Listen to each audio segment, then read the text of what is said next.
Hi, everybody, and welcome back to the PK Corner. I'm Kristin. And I'm Pete. And here is episode 2. All right. Thanks for your patience. Yes. So what's been coming up for me, actually the whole year, has been this idea of how dance is a really powerful connector. Mm-hmm. And it really kind of started ringing true. I mean, I've always felt that way, but it's always kind of, I've always felt that way, but it really started to ring true for me when COVID started and we had to, literally physically separate ourselves from other people and dance separately in our homes. Shift everything to a virtual environment, which is unprecedented in the history of ballet as we know it. Yeah. So it was strange because it created this major sense of separation. And I feel that dance is such a connector. But so in some ways, though, which I'll get to in a second, I felt that it also was incredibly a very connective force. That separation caused us artists, to come up with ways that we can connect. And I think being dancers, that was our way of doing it. And I think, maybe I'm biased when I say this, but I feel like dance was kind of the first thing to kind of pick up how can we connect through this time. Yeah. Anyway, so I thought it would be fun to talk about it in this time because it's Thanksgiving next week, or this week, actually. Yeah, coming up. And one of my favorite memories when I was a professional dancer in Miami City Ballet was our Thanksgiving holiday, because I'll just give you a little backstory. We always started Nutcracker in Naples, and so we would usually go up on Wednesday and have like our blocking rehearsal, because we always use the kids in Balanchine's Nutcracker. He has the kids in the first act and the second act, and so we would go up there or back over to that side of the state on Wednesday and have our blocking rehearsal with the kids, and then Thursday we'd have off for Thanksgiving, and then Friday we would start performing. So it was kind of a quick turnaround. So most of us at the beginning didn't really ever travel back to Miami. Yeah. And then one year, I remember I was talking to some friends, and I don't even really know how it happened, but somehow I was like, I want to go home. Like, I want to be home for Thanksgiving. And I think I'm going to have like a little just casual Thanksgiving get together. If anybody's in Miami and wants to come on over. And then it turned into like this, like kind of big gathering. People just showed up, brought food. It was like a potluck, and I made the turkey for the first time. I'd never done that. I was super intimidated, and we had such a great time. We played Pictionary, and I don't know, it became a tradition. So then from that year forward, it was always like, oh, we're going back to Miami and we're gonna have Thanksgiving at Kristin's house. And I wasn't really the entertaining type, but I just felt called to, because I really loved the holiday and I liked the idea of getting together and eating together and cooking together. I've always loved that. Being with friends. And just being home. And then we'd pick up the next morning real quick and head back over to Naples and perform. But it was kind of our way of entering into the Nutcracker season. So it was always really special to me. Yeah, it's actually funny. I was going to say there was a really fantastic meme about people complaining about not getting to get together with their families for the holidays. And it was like, that's such a normal thing for ballet dancers, because from Thanksgiving oftentimes all the way through Christmas into New Year's, ballet companies are doing this marathon run of 20 to 40 plus shows of Nutcracker in a month, entertaining other families, right? And so as dancers, it's rare that any dancers get to go home for the holidays. It's this particular year right now is probably the first time people that have been dancing for a very long time have had that opportunity. So yeah. So actually when I left Miami, and then after that, when I stopped dancing professionally, I think that was one of the things that I really missed.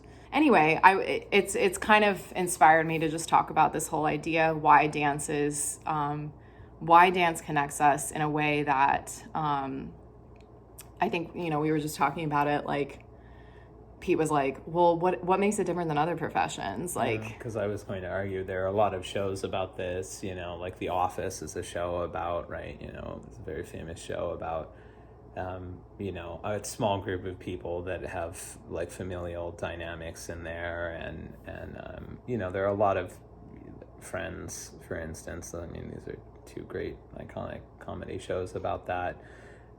But The Office specifically being a workplace show, Parks and Rec. Yeah, there are just a bunch of spin-offs of that. They're the same sort of, there's the same sort of dynamic of people, of people really connecting and treating each other as family, not just as a coworker. And you once you're out of the office or you're out of the workplace, you don't really think about them or see them. But there is something that is different about, in my experience and in our experience, about the connection that you develop with the people that you work with in the dance world, in the ballet world specifically, but in the dance world as well. I mean, I would say, like, we're watching The Last Dance right now about Michael Jordan, and like I kind of feel like it's similar in sports, like in a team sport too, because you rely so much on one another. Yeah. Because one of the things that I was saying that I feel like, I think in many professions people do this, is that you read people's energy based on like that nonverbal communication. And that's because that's the first thing that everybody, with dance, it's like you don't talk. You go to a ballet, there's no talking. It's all nonverbal. Exactly. So you're literally, as an audience member, you're feeling the energy from the choreography, from the dancers' movements, from the gestures, from the emotion in the face, depending on the ballet. And there's some, in story ballets, there's miming, so you're able to kind of tell the story based off of the miming that happens, more or less. Right. And there's usually a plot, obviously, too, so you can kind of follow along. However, even in like non-plot ballets, non-story ballets, there's still nonverbal communication that goes on between the audience and the viewer. And then on top of that, as a performer, you're communicating with your fellow dancers as well, non-verbally, and with your audience non-verbally. Like, so I was just saying, like, I feel like there's something really specific that pulls us together energetically because of that nonverbal communication. Mm-hmm. And then when you're coming together as a dance company or a group in any way, it is like a team sport. Mm-hmm. You're egging each other on. You feed off of one another's energy. So one dancer is off, and you can feel that. Mm-hmm. If all dancers are on in the corps de ballet, which is the group, like the chorus or whatever,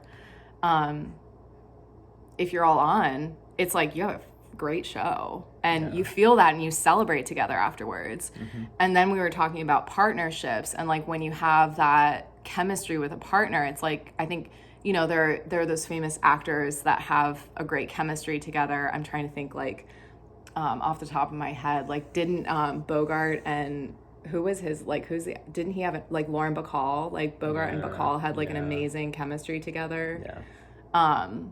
Modern day, I'm sure there are a bunch too. I just can't think of any off the top of my head. But I think like in old movies too, even specifically in dance movies, we would think Fred Astaire and Ginger Rogers. That's like the most iconic duo that my teacher who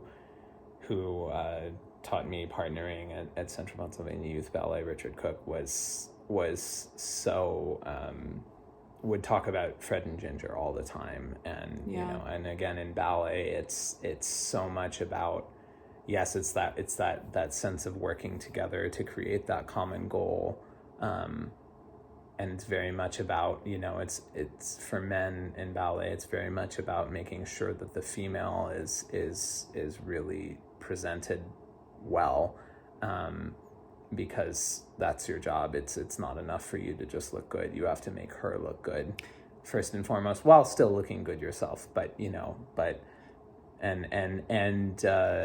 and like anything, that takes time, right? To develop that chemistry, to develop that trust, to develop that sense of timing and knowing what the other person is going to do, and being able to be there for them. So again, it's that nonverbal communication that I think we all understand as human beings, because we have to, you know, like just walking down the street, you have to read if someone's going to go to the right or the left so that you don't run into each other. Right. But I think doing that day in and day out from, you know, 10 o'clock to 6 o'clock or 6:30 every day, like, and then going and performing when you're under pressure, that really teaches you a lot more, I feel, on a higher level about nonverbal communication. You really do. You learn to read people's energy a lot through this. I mean, and even down to, you know, our girls will know this, like how much we drill them on when you settle together, you have to to take a position, you have to feel each other, you have to breathe together, you have to feel that so that you settle all at the same time. And it's not like one person here, stopping and taking that position, but it's musical, and it's a whole unit working as one. It's that sense of connection that's really, really, it takes a ton of time to practice and to learn that skill, but it becomes this really, really wonderful, almost cathartic experience of really deeply connecting with your fellow person, with your fellow human being, and your fellow human beings, which I think, again, in turn, like really breeds these really deep connections and friendships that you have, because you've gone through all of these experiences together, and you've spent so much time doing all of this tedious stuff, and learning to move and feel and almost like think and be as one. It's a really deeply connective experience. So we ran out of space. I talk too much. I really do feel strongly about this. Like, I mean, honestly, you and I would not have met if it wasn't for That's true. Yeah, again, the people that I, you know, it's not no surprise, the people that I'm closest to, Kristin, my very good friend Brad, my good friend Steven, my good friend Rachel, like all of the people that I'm really connected with in my life have all come through my dancing career, really. You know, I've literally, I grew up in the arts my entire life. My mother, my grandmother, my mother, my aunt, like we're dancers, and I grew up in the ballet studio, and I've done this my whole life. So. And your aunt is married to, wasn't he a dancer one of my aunts? One of my aunts met her husband while dancing, and you know, it's just been a very deeply connective experience in my personal life and my family's life. So it's a very cool thing. Yeah. I wanted to share, like, this has been coming up for me a lot this year too, of like my favorite moments dancing on stage have surprisingly not been solos or principal roles or anything. They have absolutely been when I've been dancing with my friends in the corps.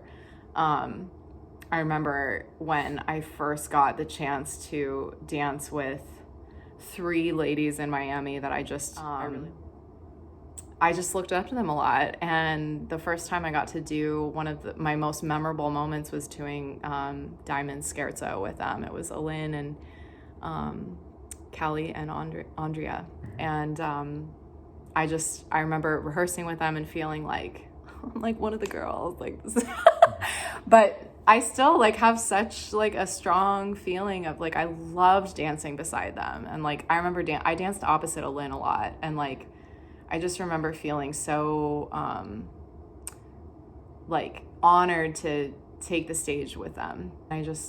I think somehow dancing with them like made us closer. And I really value that because like I said, I looked up to them so much when I first joined the company, especially Andrea and Callie, but Alin as well when she got there. And because I was younger, I think a little bit younger, and like not that much younger, but just, you know, a little bit. And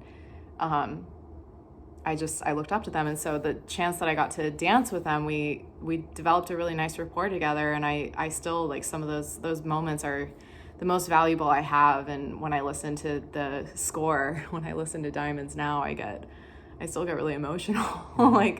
Cause I think about how, you know, it's freaking hard. Yeah, like Diamonds is hard. The Scherzo is so hard. And then you turn around and do the Polonaise right after that. It's brilliant. Look it up.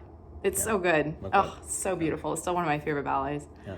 So I wanted to share, it's not just partnering, like it's the corps de ballet moments, it's the moments that you have with the other dancers next to you, the symphony in C, gosh, like all of it, like every ballet that I did, flowers, snow, and Nutcracker, like we would make eye contact with each other anytime we could just to like make it through, because it's hard, you know, you're on your like 30 something show and you're tired, and so like to feel that camaraderie together, it's like, oh, that's what I miss so much. But then also the camaraderie that comes through the daily ritual of class, which is something that, you know, again, for our students, you can relate to this, because this is what you do your whole life. When you start doing ballet, you start doing classes, and you do more classes, and you do more classes, and then you occasionally get to rehearse a little and do performance, but you do lots and lots and lots of classes.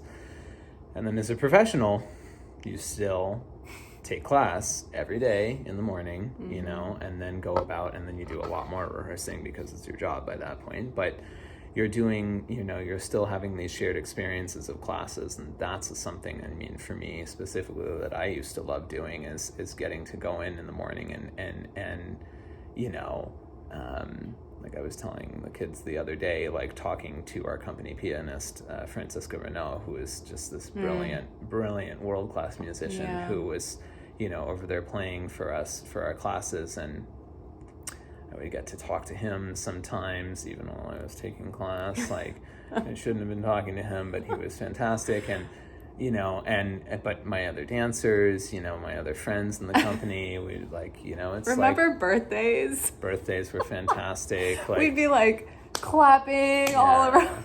Francisco was this incredible person who always knew everybody's birthday. Like, even I've said this to the kids, even the apprentices, even the new people in the company, he somehow knew their birthday. And then somewhere during the small jumps, which was toward the end of class, but somewhere during our jumping portion of class toward the end, he would, when they came up to do their turn, like their turn of the exercise, because we would go in groups, he would suddenly break into whatever he was playing, he would break out of and break into Happy Birthday.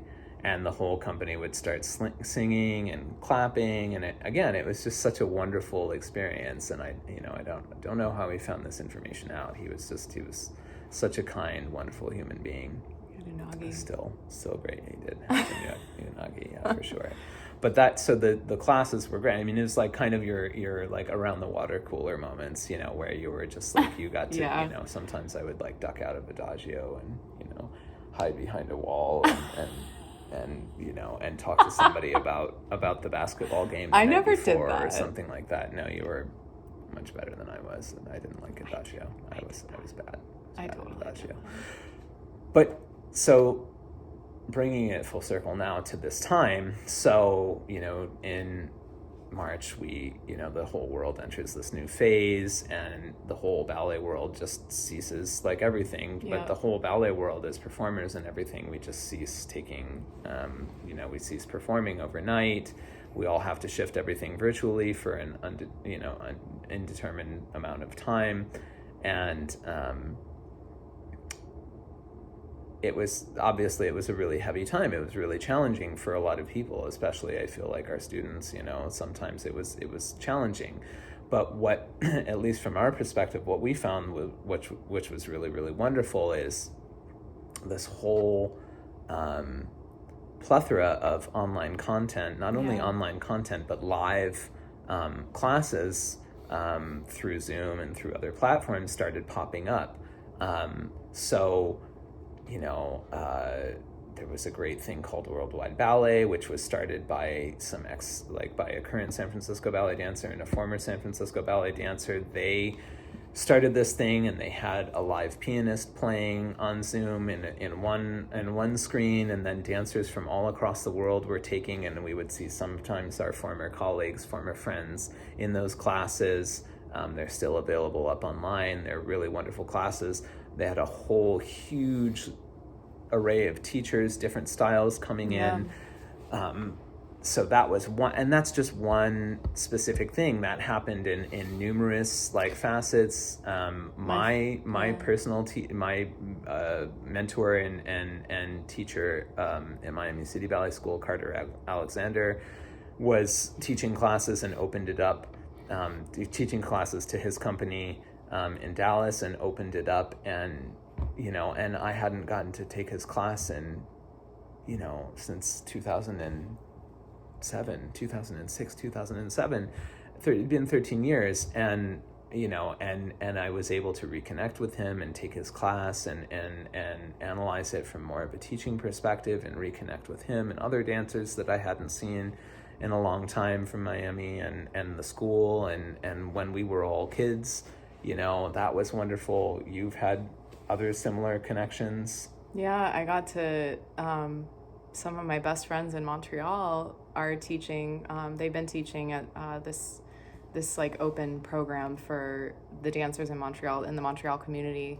And obviously during COVID, they had to switch everything online. And I was like, oh my gosh, I can actually take their classes. So I'd get up. I mean, it was on the East Coast, so like they'd have normal time, and I'd get up at like take class at 8 a.m. I never thought I would take ballet at 8 a.m. in the morning. No. But honestly, it wasn't the ballet. I mean, ballet's great. But, it is the ballet. 8 a.m. turning out your legs at 8 a.m. is not the most fun, especially at my age. So challenging for sure. If you know, you know. Yeah. But it was the people. Like, I got to take class with my best friends. I was like, I don't care what time it is. I'm going to get up and take it just so I can see you and dance with you. Somehow, like, dancing with them, like, it was so comforting. Yeah, it felt like home. It really, yes. It definitely during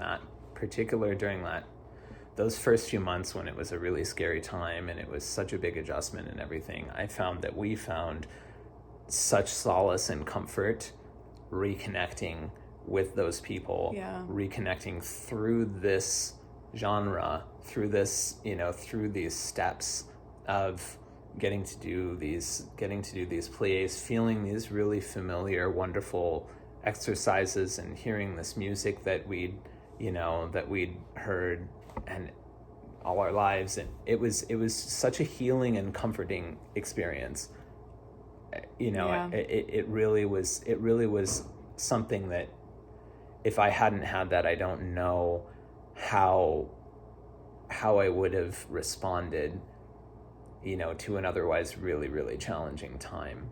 And it feels like a lot of dancers went through that. I feel like a lot of us I get the feeling like a lot of dancers were like, oh, thank God I have something I can hang on to here. Like, and we always talk about that with our students is like, and they've said that to us too, like ballet is their like safe space. It's their safe haven. I'm like, it's so awesome to hear that. And I don't think I ever really saw it that way when I was a dancer. I just saw it as like, I'm going to work hard at this. And, I don't know if I saw it as a safe space. We're going to achieve. We're going to do this. Yeah. But now that I look back, like it absolutely was a safe space for me. And with COVID happening, like I felt this, like it was like going to church, like all of the dancers, like I'm doing some of these worldwide ballet classes on YouTube now, and like I see the same dancers coming in. Like it's like they just show up like religiously almost, because it's like this is their regular, it's their meditation in the morning, it's their practice. And like to be able to get together with people and do that,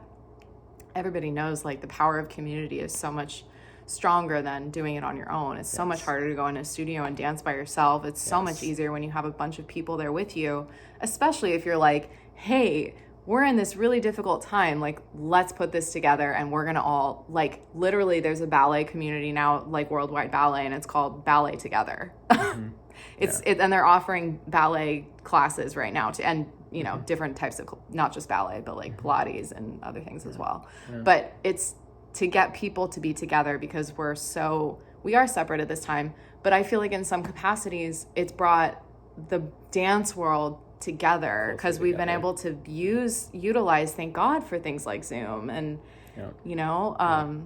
I just think it's really special. So I think even the fact, like, gosh, when I think about if we were students and this were to happen when we were younger, like we would not have had the ability to offer online courses and classes live for our students. I'm so grateful. Like I look forward to seeing them, even though it's on a screen and it's hard, the sound is difficult. And there are obviously the definitely the drawbacks of not doing it in a live space, but yes, exactly, especially when you put it that way, and it's something I actually hadn't really thought of. If we were, when we were students at this age, 13 years old, 14 years old, whatever, over 20 years ago, we wouldn't, what would have happened? We would have just been left to try to figure it out on our own. I mean, we wouldn't have been able to do this. I don't know how we would have connected. And so again, we're so fortunate for, technology being able to bring us together, being able to still connect, being able to still be in there and do that space, and learning to push through adversity. I mean, this time has definitely taught us so much. And I was just going to say too, like, the treasure trove of all of these companies, because they're unable to perform live right now in many situations, there's this huge amount of content of performances, past performances, live stream performances, it's archival performances. It's being released digitally now, and